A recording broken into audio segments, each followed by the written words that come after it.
If we are going to live a successful Christian life, it is very important that we learn to be careful with our hearts. Now, Jesus was very clear. He said, you need to be careful what you look at. You know, when your eye is full of light, your whole body is full of light. But when your eye is not full of light, when you're looking at darkness, Jesus said, you get dark spots in your heart.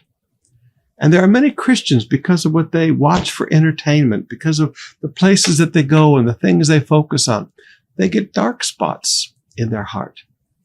Proverbs chapter 4, verse 23, English Standard Version says, keep your heart with all diligence, for from it flow the springs of life. New Living Translation, guard your heart above all else, for it determines the course of your life. Now, the people of Israel did not do this. In our text today in Psalm 78, beginning with verse 17, the scripture said, yet they kept on sinning against him, rebelling against the Most High in the desert. So their rebellion against God did not end at walking away from the promised land. For 40 years, those people rebelled against God. For 40 years, they kept rebelling against him in the desert. Now look at verse 18. It says they stubbornly tested God in their hearts, demanding the foods that they craved. They stubbornly tested God in their hearts. You see, sometimes we think that testing God is asking for miracles. You don't put the Lord to the test, Jesus said, because they were demanding miracles. But sometimes those tests happen in our heart. In our own heart, we put God to the test. Now, if you look on there in Psalms chapter 78, God, you cannot provide for us in the wilderness.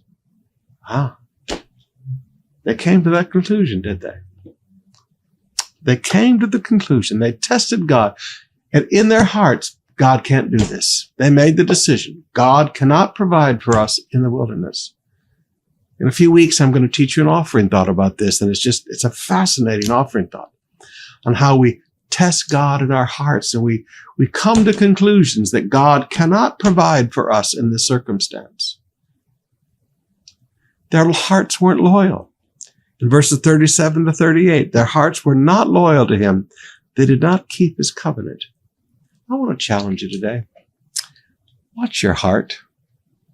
What are you putting into your heart? What are you listening to? What are you looking at? What are you experiencing? What are you putting into your heart?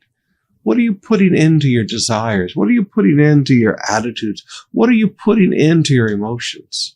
What are you putting into your heart? What I do is I put on some music that I like. I don't want to listen to entertainment Christian music. I want to listen to worship. And I put on worship nice and loud in my office at the house every morning.